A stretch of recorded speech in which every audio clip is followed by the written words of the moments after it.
Islands are worlds of their own. Places apart where life has evolved differently. But in our modern interconnected world, islands are also part of a global community that is changing, for better or worse. In this series, we're exploring the lives of islanders. We're discovering that no matter how distant they are from the mainland, how distinctive their histories, or how proud they are of their independence, islands can't separate their futures from the fate of humanity as a whole.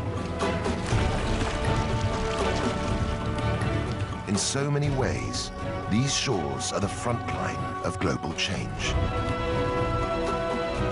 What happens here matters to us all.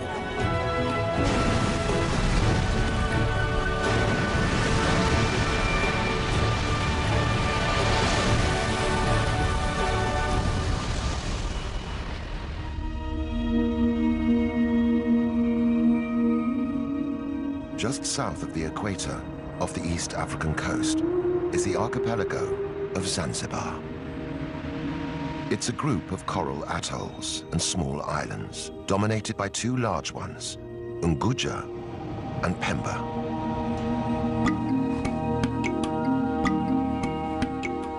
Today, Zanzibar is home to 1 million Swahili people. Islam is the dominant religion.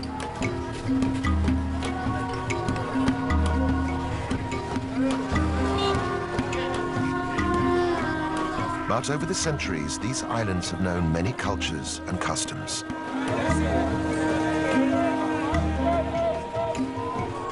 For 1,000 years, Zanzibar was a trading post.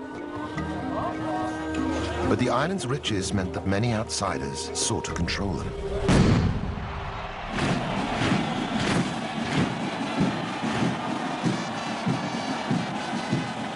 For hundreds of years, Zanzibaris have had to march to the beat of someone else's drum.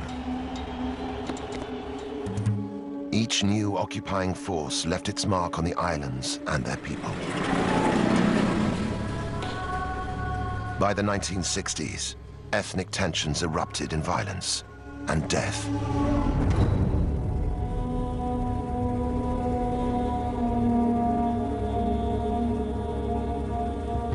The aftermath, extreme poverty and ill health.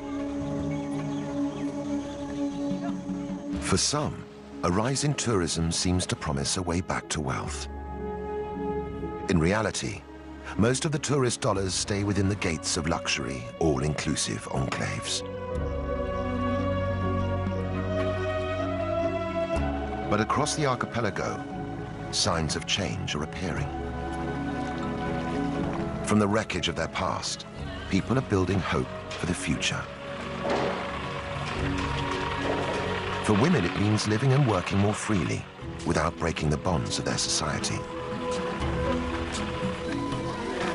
For men, it means finding a balance between tradition and reform. These are islanders looking to emerge from the shadows of their past. For the first time in centuries, they're in charge of their own destiny. After all their troubled history, could this be Zanzibar's moment?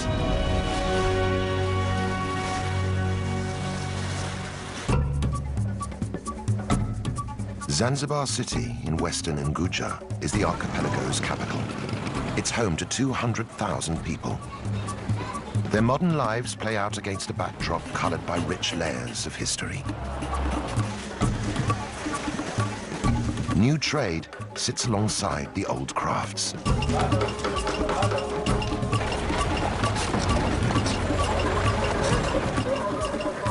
Stone Town is the city's historical core.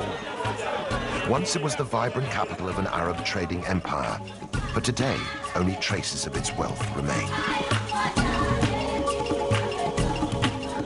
On the outskirts is Michinzani, the new town.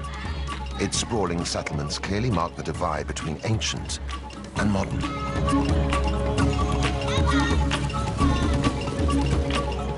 One resident who represents Zanzibar city's past and present is Bi Kidude.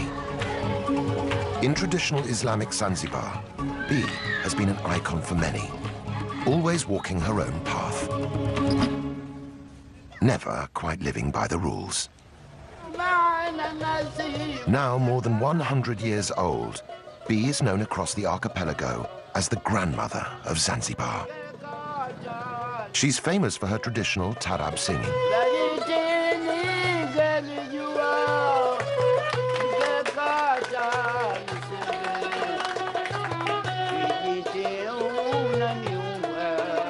Despite her age, Bi still performs regularly. The fusion of Arabic rhythms and Swahili poetry is a reminder of Zanzibar's exotic history.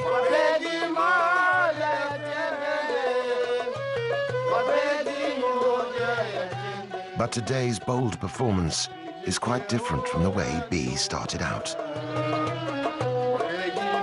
In those days, cultural sensitivities meant women could be heard, but not seen. In the past, or a long time ago, you would do this. You would cover your face. Now we don't do this. We want all the audience to see us and look at us.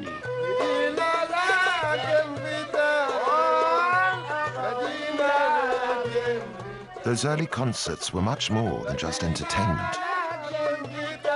The songs were a means of social commentary. In the song Kijiti, Bi sings of a miscarriage of justice and the murder of a pregnant woman.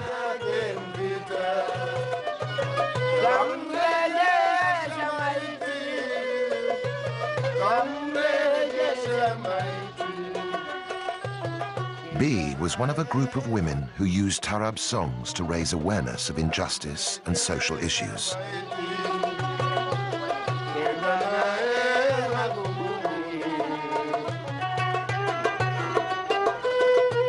A century after Kijiti was written, women in Zanzibar still don't have the same rights as men. They're expected to obey their husbands and fathers. In public, they're supposed to cover up and behave discreetly.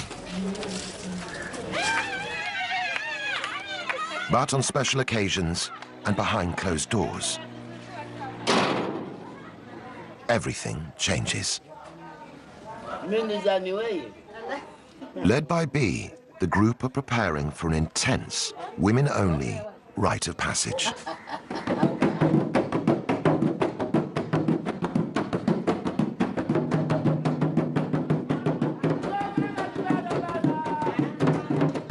This normally secretive ritual, known as Inyago, is rarely seen by the outside world.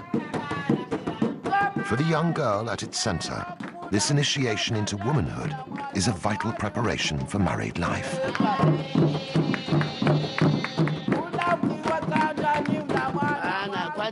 First, we scrub her and teach her how to behave, how to make her husband's bed, how to treat him well and bathe him. This is her role as a wife.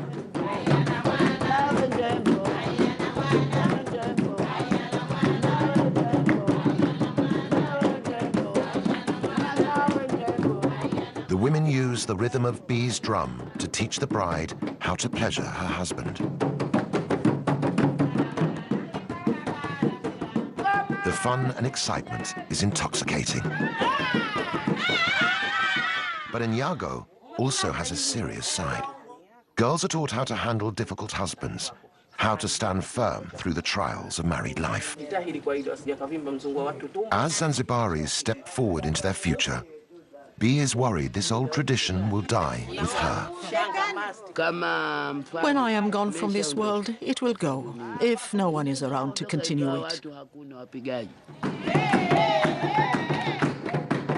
But as long as the ritual remains relevant to modern women in Zanzibar, it seems sure to survive.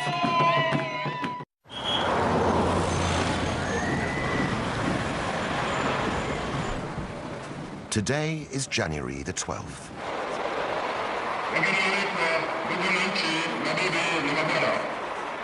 The president is on his way to celebrate a pivotal moment in the island's history. Half a century ago, African Zanzibaris seized power from the Arab-dominated government in a violent uprising.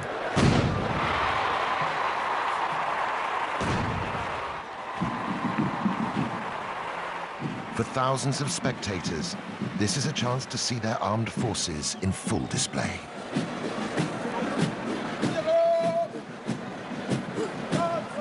For the president, it's a political opportunity.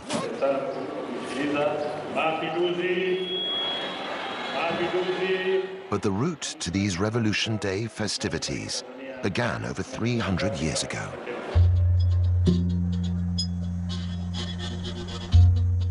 In 1698, after a long history of trade with the island, Oman conquered Zanzibar and declared it an Arab state.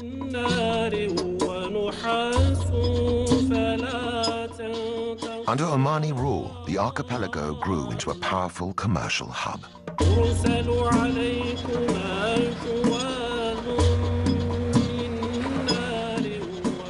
Zanzibar's thriving ports and bustling bazaars were at the center of a vast international trade network. The Arabs grew rich and powerful off the profits of one commodity in particular: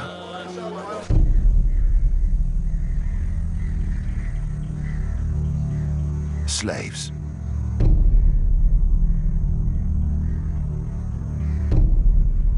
With Islam forbidding the enslavement of other Muslims, it was the Africans who were captured and sold as slave labor.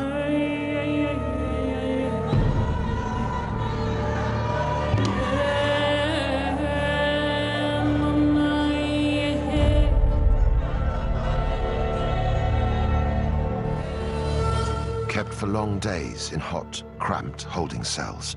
Many died before ever reaching their destination. Around the world, the clamor for abolition grew, but the island slave trade continued to flourish throughout the 1800s. At its height, 15,000 slaves a year were imported into Zanzibar.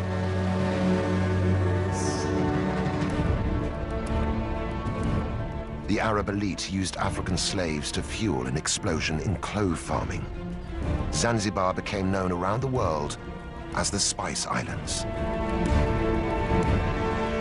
Even after the trade was legally abolished in 1873, slavery continued on the islands for another generation. By the start of the 20th century, the archipelago was firmly divided along ethnic lines. Arabs remained the ruling elite. They possessed most of the land and wealth. By comparison, the Africans had little. Finally, racial tensions boiled over.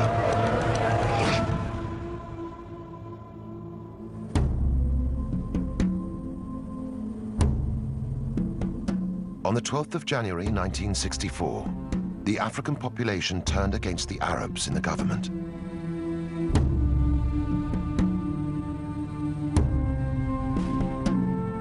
The revolutionaries went on the rampage.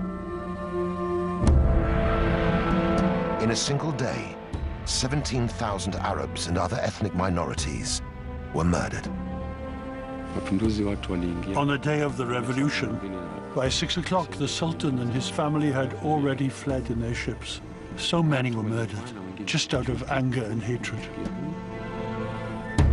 It was a genocide that went largely unreported around the world.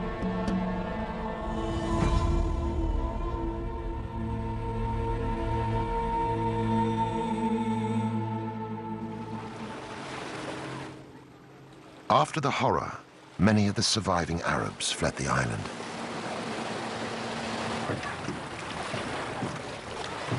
Those who stayed, like Abdallah Nasor Abdallah, had their property confiscated and lived in daily fear. Even today, talking about the revolution brings back difficult memories. My father was detained, and he wasn't the only one. They used to come and detain people and beat them for no reason. People fled because of this. Kutokana na hali ile watu ikawafanya wakimbie.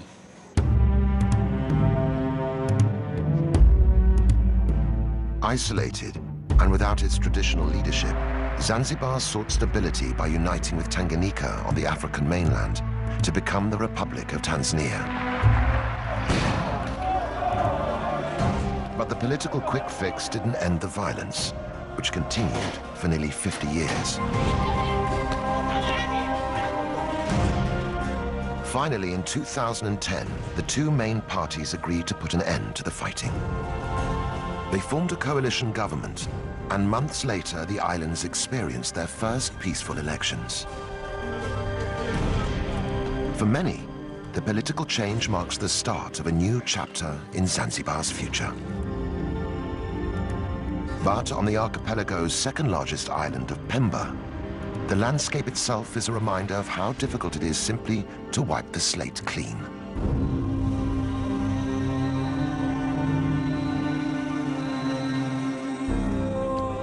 For clove farmer Abdallah, the 1964 uprising caused a sharp decline in the island's spice industry.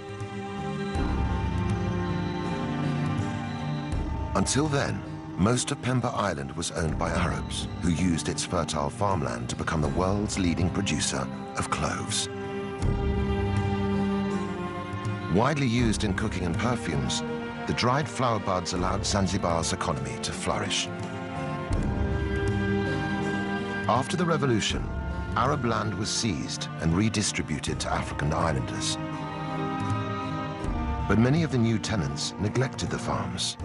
Thousands of Pemba's clove trees withered and died.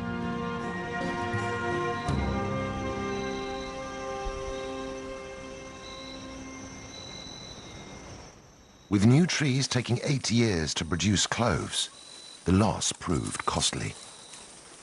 In the months after the revolution, clove production in Zanzibar dropped by 95%. Today, Abdallah is struggling to make a decent living from his trees. These are the cloves. This is how we harvest them, and this is how we separate them. But even a good harvest doesn't guarantee good profits. We are forced to sell our cloves to the government. We don't have any other choice. We can't sell to outsiders.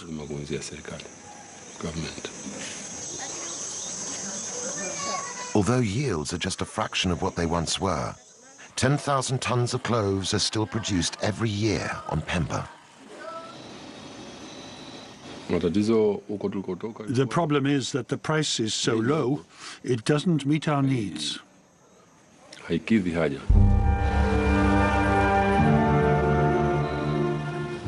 Zanzibar State Trading Corporation pays the clove producers less than half the market rate. The low price makes it a real struggle for Abdallah to make ends meet for his family.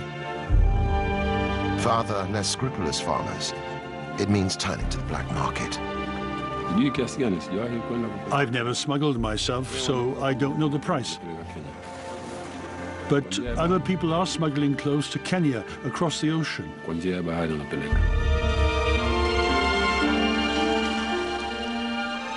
Farmers can get up to 3 times the price for their cloves in Kenya. But the cost of smuggling can be extremely high. Sometimes they get caught. They lose their cloves, their dhow, everything they own, and then they're sent to jail.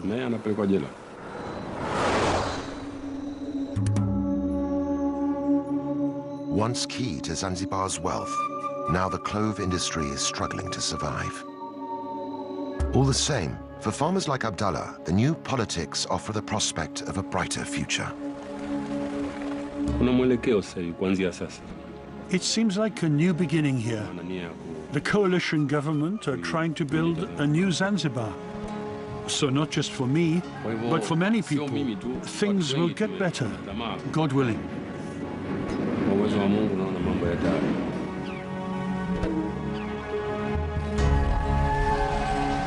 Right across the archipelago, there are islanders desperately hoping for change.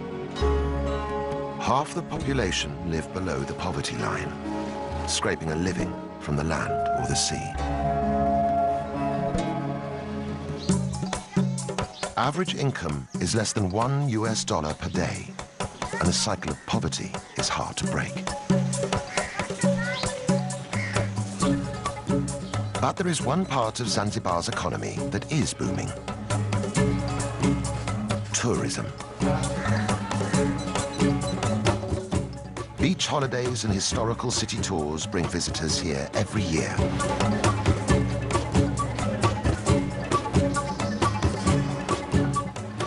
The rapid growth of tourism is bringing new jobs and opportunities.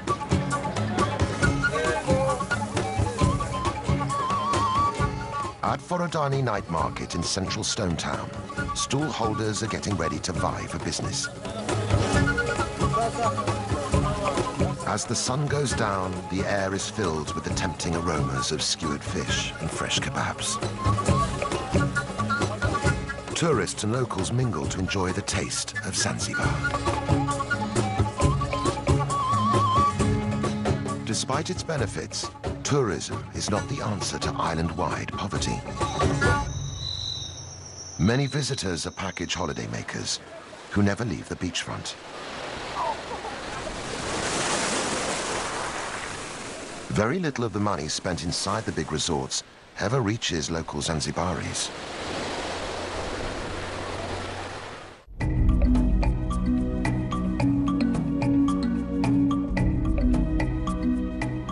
But inland, away from the all-inclusive hotels, there is one man who's trying to draw some of those tourist dollars into the local economy. Mustafa Makame is from Jendele village in southern Unguja. He runs tours that give visitors a rare insight into the real Zanzibar, showing how life in his village has developed in harmony with the local environment. Hidden in the dense undergrowth of the Ufufuma forest are a series of caves used for sacred rituals.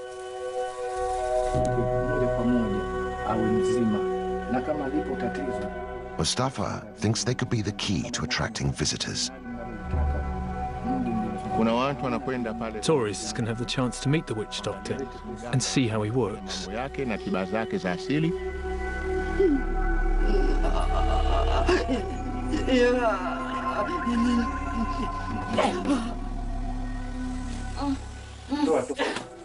Generations of distressed Jendele villagers have come here seeking help. This cave is used for people to be healed by a witch doctor. They come here when they're sick to ask for help from their ancestral spirits. Left behind at many of the caves are small adornments and gifts, offerings to appease the demanding Shetani.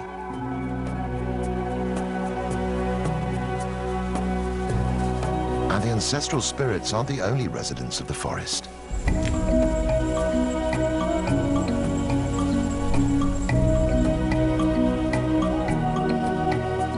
Visitors to Ufufuma can also see one of Africa's rarest inhabitants. Kirk's red colobus monkeys are an endangered species, only to be found here in Zanzibar. The monkeys share the treetops with African golden weaver birds. Home to exotic wildlife and unique human traditions, Ufufuma could be a huge draw for tourists who are looking for more than just sun and sand.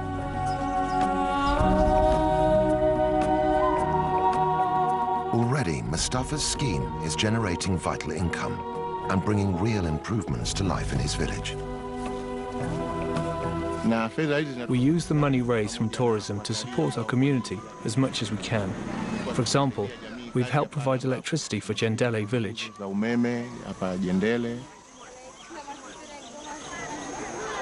Money has also been used to supply the village school with books and pencils.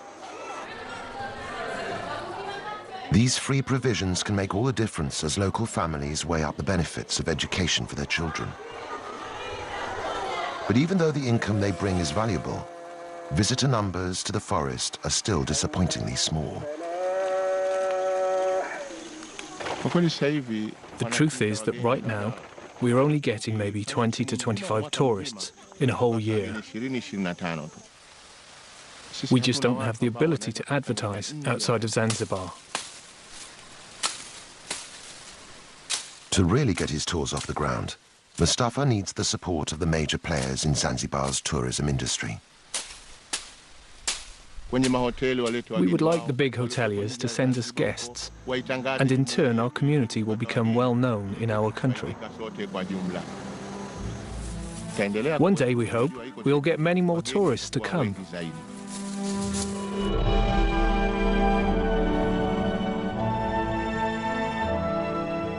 But there are parts of the archipelago where outsiders are not welcome. Just 2 kilometers off the coast of Unguja is an island which has turned its face away from the world.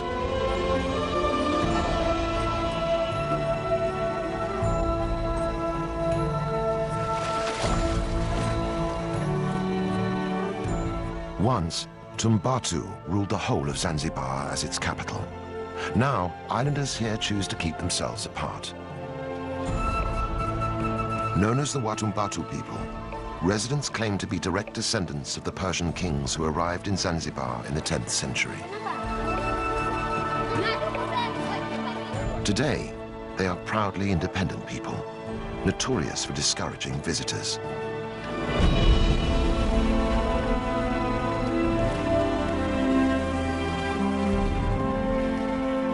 For Suleiman Mohammed Haji, being a native of Tumbatu defines his way of life. Every day, he goes out in his Ngalawa, or Swahili canoe, to fish for a living. Suleiman attributes his sailing skills to his distant ancestors who arrived in great dhows from the Middle East. Tumbatu Islanders still have a reputation as the finest sailors on the East African coast. But Suleiman's Ngalawa is too small to sail in deep waters, and in the heavily fished areas around Tumbatu, even the best sailing skills don't guarantee a good catch.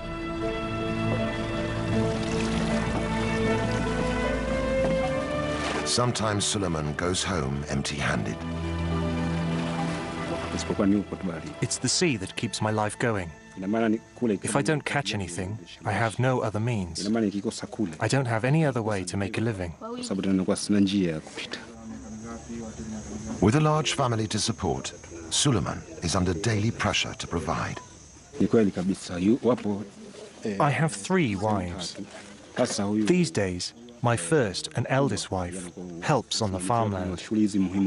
My second and third wives are doing the housework. They also look after the young children.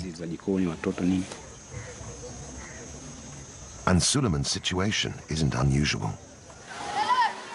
Jongoe is one of the island's 2 villages and home to 4,000 people. Islanders live from hand to mouth.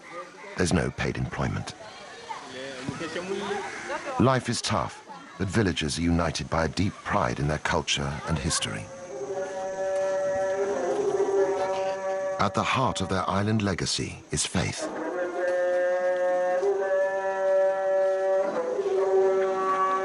Brought to Zanzibar by the first Arab settlers, Islam is central to life here. Watumbatu people are devout Muslims. Following Islamic practice, they purify themselves before praying 5 times a day.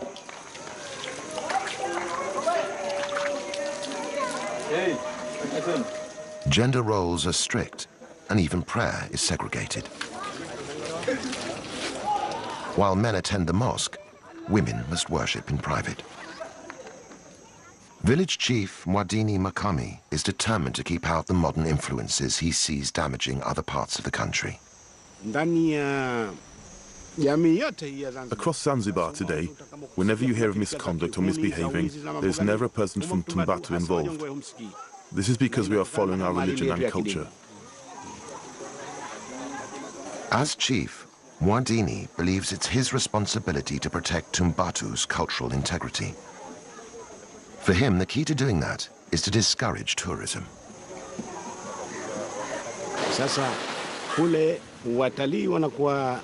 The tourists go swimming in the sea.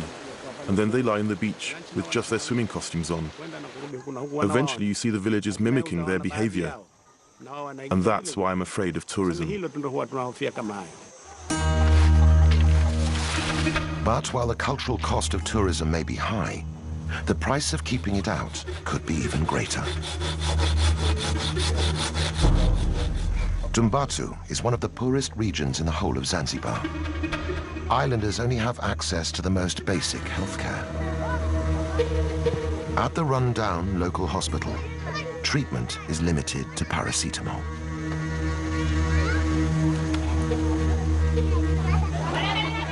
The isolation of Tumbatu is both its strength and its weakness. Soon islanders will have to decide if the cost of maintaining it is simply too high.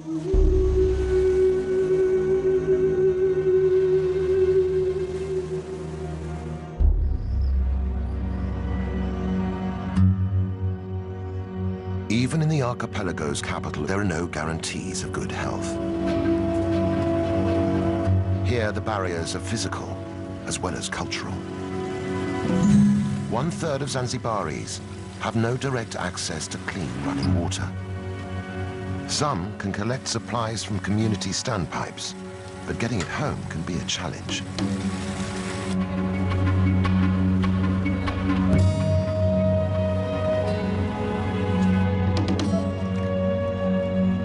Poor sanitation is another major problem. Waste removal is difficult, with less than 20% of Zanzibar connected to the sewage system.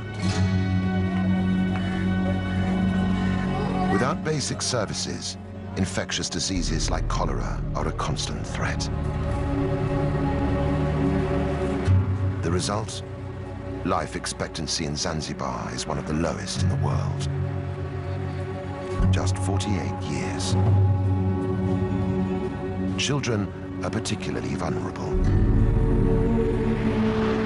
1 child in 6 will die before they reach their 7th birthday.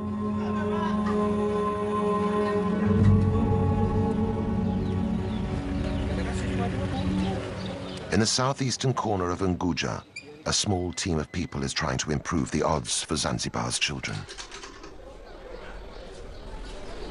Makunduchi is one of only 3 hospitals on the whole island, but it boasts a brand new clinic for mothers and babies, and already it's saving lives. For hospital manager Zainab Othman, the challenges in providing better health care are daunting. The government's trying to build new hospital facilities all over Zanzibar, but the problem is the lack of skilled staff.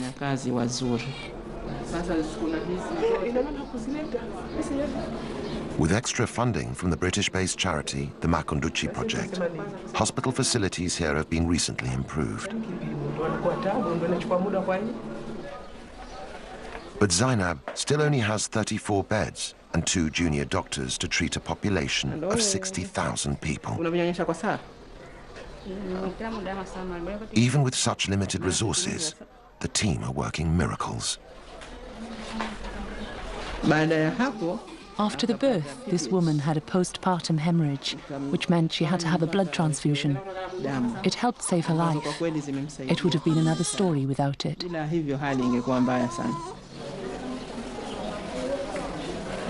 As a mother of 3 and a trained midwife, Zainab is passionate about getting modern medical support for pregnant women. But convincing local women to use the hospital facilities isn't straightforward. For most pregnant mothers, the first point of contact is their village's traditional birth attendant.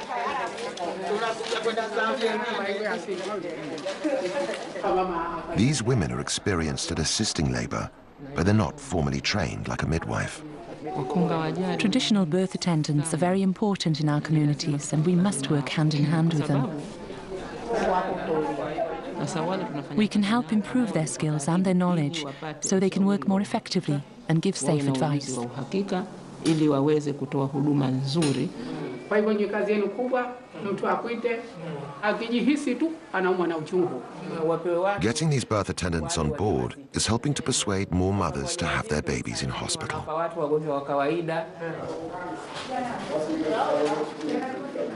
But it's not only the traditional birth attendants that Zainab must work alongside. To win over the whole community, she must also get on board the Shehas, the village leaders. As a woman working in a man's world, the task isn't easy. In Zanzibar, a woman's place has traditionally been in the home. Few ever reach senior positions in the workplace. This can make my work pretty difficult sometimes. People ask, why is a woman in a management position? It's just another challenge that I've had to try to overcome. Zainab is a pioneer for women in Zanzibar. Her hard work and persistence has won respect and is helping to challenge the old stereotypes.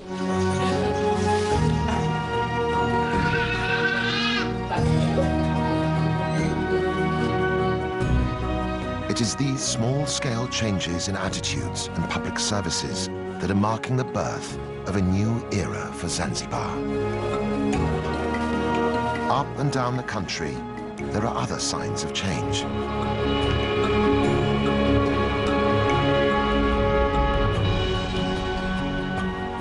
Just a generation ago, a female football team would have been unthinkable. Now, the Women's Fighters Football Club have won the right to play on their own terms. When they tackle men's teams, there's a feeling that there's more than just the game at stake. They are part of a new generation, fighting for a better deal for women in Zanzibar. And the revolution isn't limited to sport.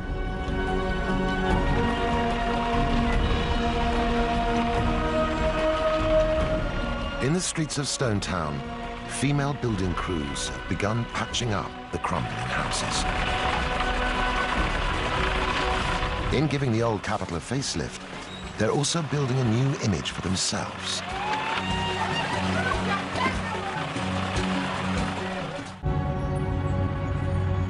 In the seaside village of Kidoti, in northern Unguja, women don't work just to prove a point.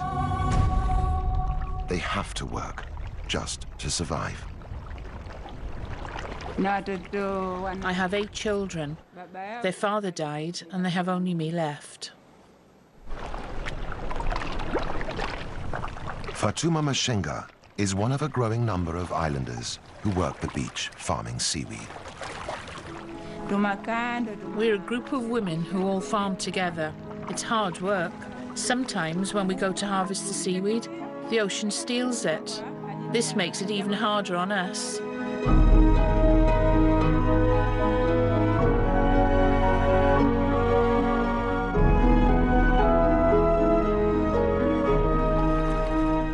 Known locally as Moani, the seaweed is valued for its gel. It's used in cosmetics, medicines, and even ice cream. But it's not just a question of picking what's there. The crop has to be trained and cultivated. I go all along the rope, tying the seaweed on until I reach the end. When that's done, I wait for the tide to come in before I go home.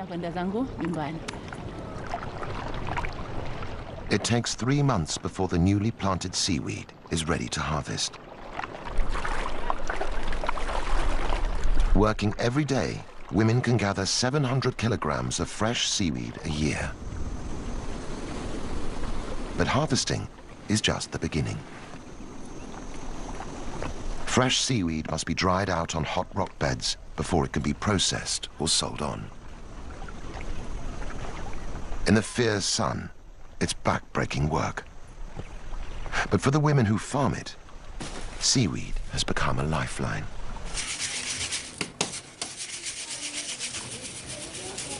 As a widow, Fatuma's income is the only means she has to sustain her family.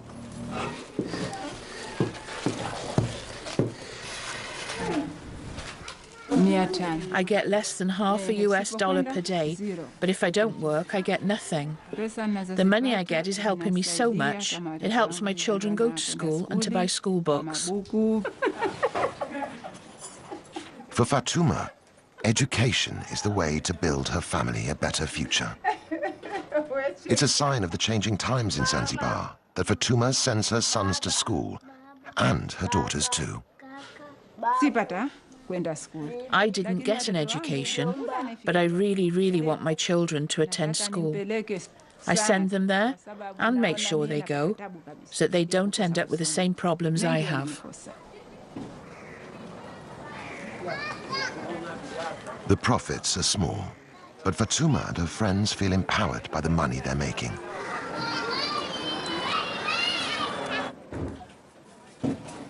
They've formed their own small cooperative, branching out into making oils and soaps, high-priced goods which can generate a real living wage.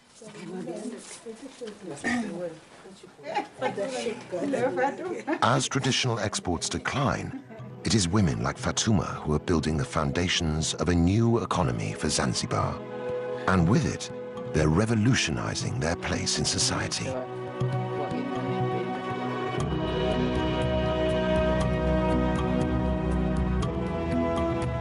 Across the archipelago, individual endeavors are combining to transform the life of the nation.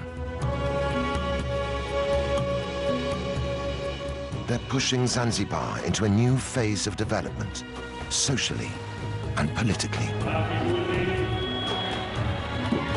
Life here has always been vibrant and colorful. The rituals and traditions of island life have lost none of their power.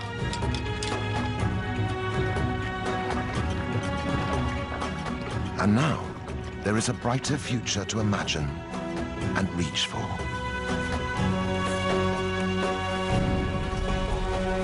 The world is watching as the Spice Islanders begin to chart a new course for themselves. After all the storms they've lived through, Zanzibaris can feel fresh wind in their sails.